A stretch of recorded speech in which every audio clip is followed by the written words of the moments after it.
This week on Previews World Weekly, we discuss Tom King's Strange Adventures, Mirka Andolfo's new series, and discuss who would win in Pikachu versus Spider-Ham. It's all happening this week on Previews World Weekly.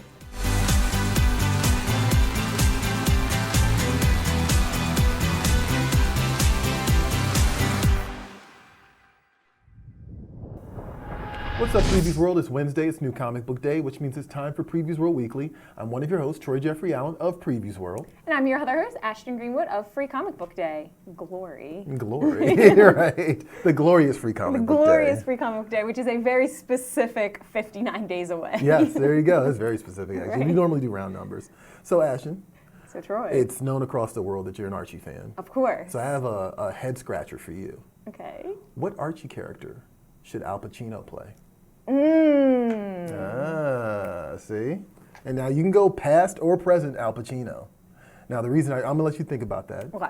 But the reason I bring that up is because apparently he has a show called Hunters. I watched like 15 minutes of it. It's on Amazon. Right. And there was a question about superhero comics or comic books in general. Mm-hmm. The interviewer asked Al Pacino, and he said, actually not big on superhero comics, but I kind of like Archie.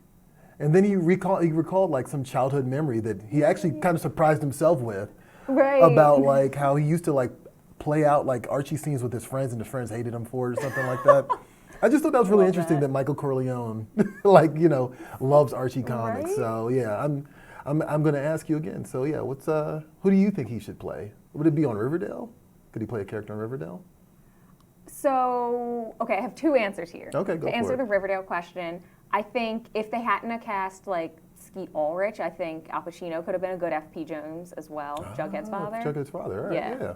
And then also in his current state with his hair situation, yeah. I think a Jughead the Hunger take could be really cool. Of Jughead's father, or of Jughead? I mean, I don't know. I mean, now we have an age issue, but right. Because when he would he play Werewolf Jughead? Yeah, no, yes. Okay, Don't laugh. all right. Okay, all right. I wasn't sure that's what you were going for. Yes. Okay, yeah, okay. I like that. Actually, if it was old school Al Pacino, I'd say maybe Reggie. Yeah. Like Dog Day Afternoon, Al Pacino as Reggie, maybe. Right, that's just kind of like bullying people for the fun of it. Right. Now maybe Mr. Weatherby, I don't know. No. No? Okay. I don't know. Does Mr. Weatherby on Riverdale? Well, not anymore. Okay. They kicked him out. Oh, they kicked him out? Yeah. Well, they kicked the actor out or they kicked the character off the show? They kicked the character off the show. Okay, all right, okay. Anyway, let's talk about comics. All right, so there's a ton of cool stuff coming out this week at your local comic shop. Here's what's at comic shops.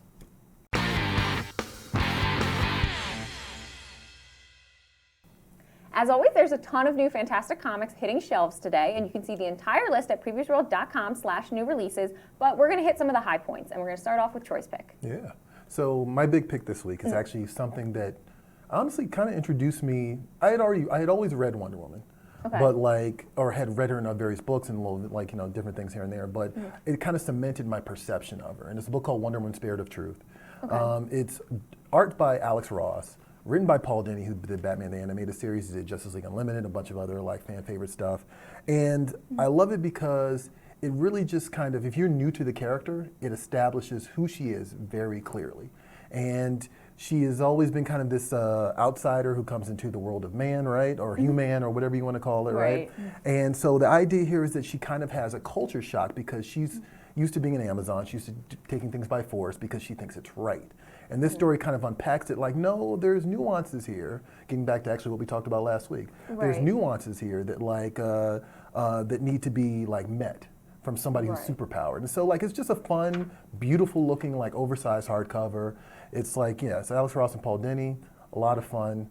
If you're not familiar with Wonder Woman, it's the book that everybody should start with, I think. So, yeah. What about you? So I'm picking Breathers #2. Okay. So the art caught my eye. The cover A of it's got these two people with gas masks on, essentially. And so that kind of felt like it hit a little close to home, little timely. Yeah, right, yeah.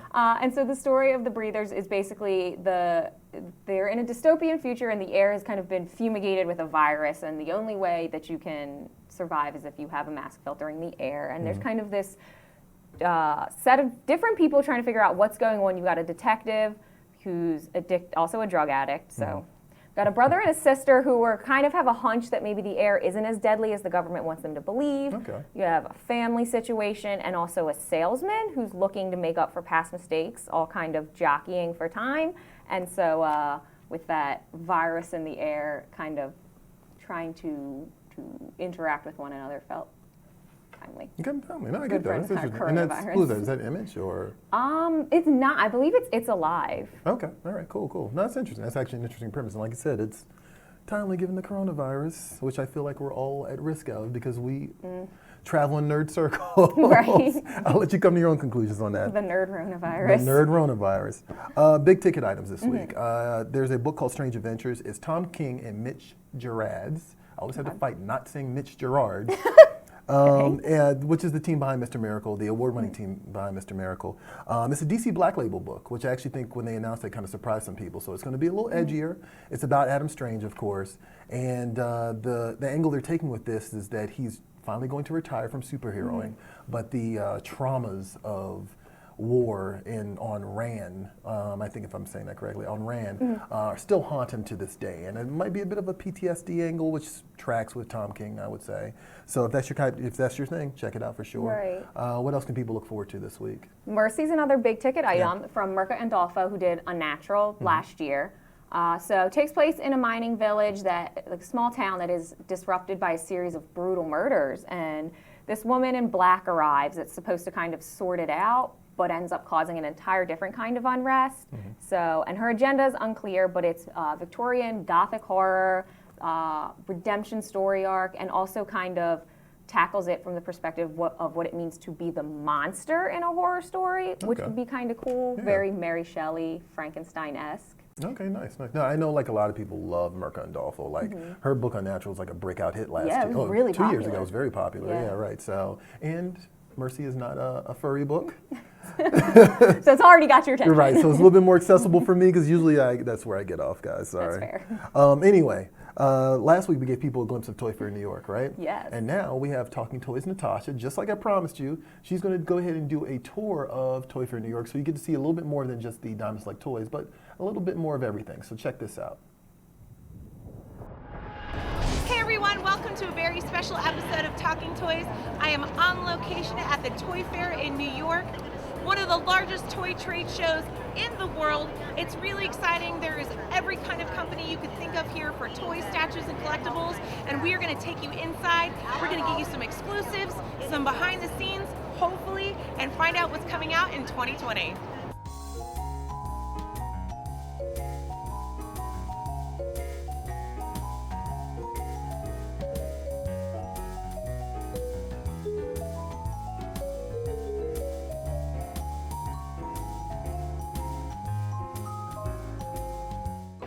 Academy. If you haven't seen the show, watch the show. If you have not read the comics, read the comics. Do both. Do yourself a favor. Do it all. I was admiring the little add-ins here, like the fact that her thigh highs are there and it looks like lace, and how I really want those boots. I'm on, no, don't shoot me.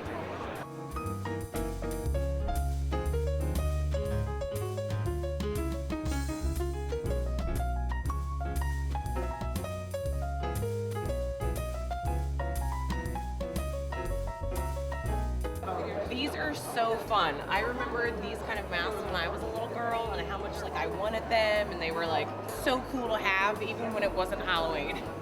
Oh my gosh, Mad Balls, I remember that. A little squish, squish, squish. Alien, Xenomorph, Bubble Wand Bottle. Teen Wolf, stop it. That's so cool. Just want to get a little van and put him up on top.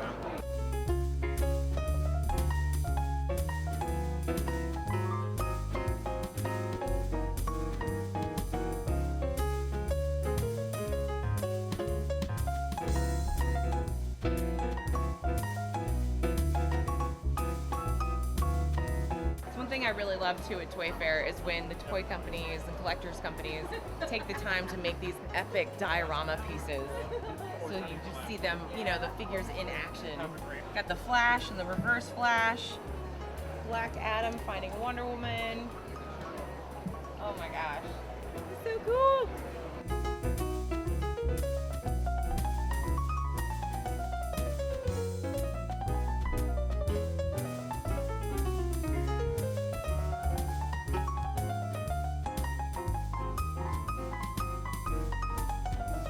that does it for me here at Toy Fair New York 2020. We saw some awesome pieces. I want to say thank you to all the companies that took the time to talk to us, let us take a look around, and also showed us some great exclusives.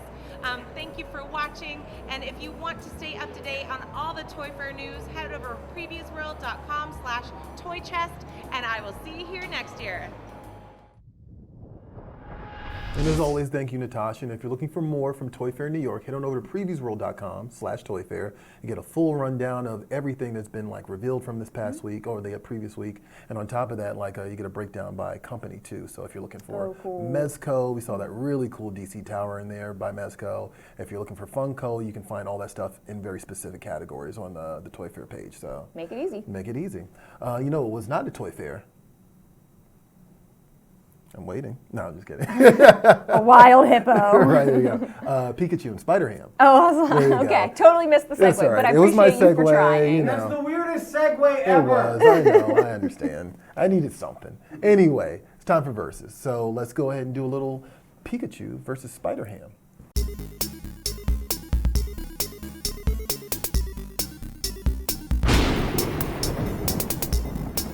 So we asked you guys on social media who would win in a battle between Pikachu and Spider-Ham, and we got some pretty divisive answers. Yeah. Everyone felt some type of way. Okay, so Ben Breeze said if Spider-Ham equals Spider-Man and Pikachu equals Electro, Spider-Ham gets the W. Terry C. Swing said Spider-Ham has cartoon physics and cannot be permanently harmed. Jose Flamate, don't know how to say his last name, but going strong with that. Go fancy. He said it's going to smell like bacon once Pikachu electrocutes him. So aggressive. Julio Castillo said, always bet on bacon. I love that. Here for that. And then finally, Matthew Jean Jocelyn Neal said, who's Pikachu's trainer? I think that's a valid question. I do actually. too, and that was actually the first thing that came out of Carrie's mouth. When That's we brought true. this Yeah, up. yeah, right. Like all these versus things always stem from a conversation you, me, Yeah. Carrie, and Lance are having that has nothing to do with work. Right. I mean, I guess it's on the show, so it does have something to do with work now. Right. You know what? I'm going to throw a curveball out there. What if his trainer was Spider-Man? What if it was Peter Benjamin Parker? How about that? Training Pikachu. Training Pikachu. Would that change your mind? Because you're clearly on Team Pikachu. I feel like this is. I'm firmly in the Pikachu camp. Yeah. Because I get the cartoon physics thing to a certain extent. I don't understand what that means because Pikachu's also a cartoon, so I don't understand why it only applies to Spider-Ham. I understand where people come. Well, there's a whole history there because Spider-Ham is, for all intents and purposes, Porky Pig, and so he does. I mean, he is. I mean, that's always what it was. And so it's like he's just an extension of that Looney Tunes kind of bizarre, Right. Wile E. Coyote. Anything can happen to him, and he can do anything type of thing. Okay. So I that's see where what that you're comes saying. from. All right. But if that's the argument, though, the whole cartoon physics thing then is embedded in this weirdest possible outcome. Right. Which means Pikachu gets off one electric shock Yeah. and he's suddenly a roasted pig on a spigot. I And mean, I don't know. Game over. Actually, one thing that I thought about this, and this was a whole train of thought that got me way too deep in this conversation, deeper than I thought I was going to go. But here's the thing: if Squirrel Girl, right? oh yikes! Okay. Right. I'm going to go in the other direction with this. If Squirrel Girl can take on the likes of Galactus, right? I'm going to argue that Spider-Ham, because of cartoon physics and because he can do anything, is almost like a godlike individual in the Marvel universe. Huh? That feels like a reach. I'm not saying, I don't think that's a reach. I think that you can go pretty far with this. I mean, look, we're already going pretty far with this, right? Right. So I'm saying he's probably like a god. He's omnipotent. He's all powerful. So if there's no limits to his But that power. doesn't mean anything because we established a few weeks ago that Thor, the god of thunder, would be beaten by Superman. Well, I so also your don't. god status. We didn't establish that, first of all. I established that. We did not establish that, first of all. Actually, did you see there was a string of comments on the free comic? It was the first string of comments. Okay. And I love that, I don't remember what the initial comment was, but the subsequent comments were yeah, also not to mention, and then someone was saying, yeah, also not to mention this.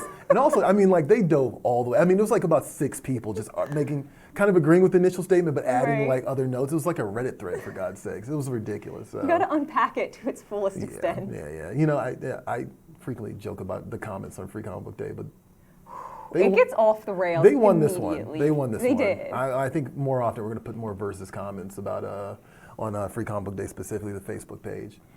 Anything else to add to Pikachu versus Spider-Ham? Because I know I went off on a tangent. Yeah, we're not even anywhere close to where we're supposed to be.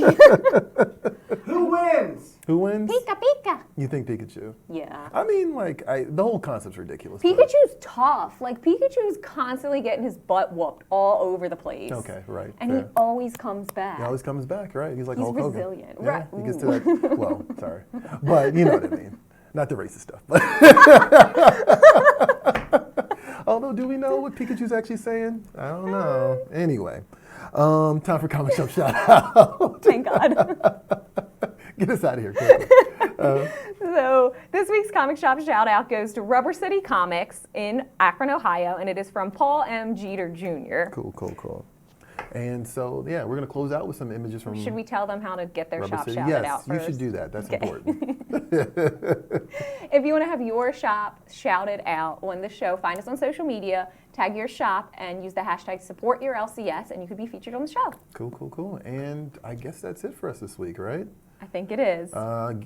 Please put your comments down. Let us know who you think would win in a Pikachu Spider-Ham fight. Yes, because please. I was surprised at how entertaining reading your comments was. It was like the most neutral. I thought it was a neutral question, but apparently not. Apparently not. I'm George Jeffrey Allen, reminding you to like, share, and subscribe, and create comic culture like we went over last week. And over here is Ashton Greenwood, and I'm reminding you to celebrate Free Comic Book Day May 2nd at your local comic shop. cool. And that's it for Previous World Weekly. We will see you guys at the Spinner Rack.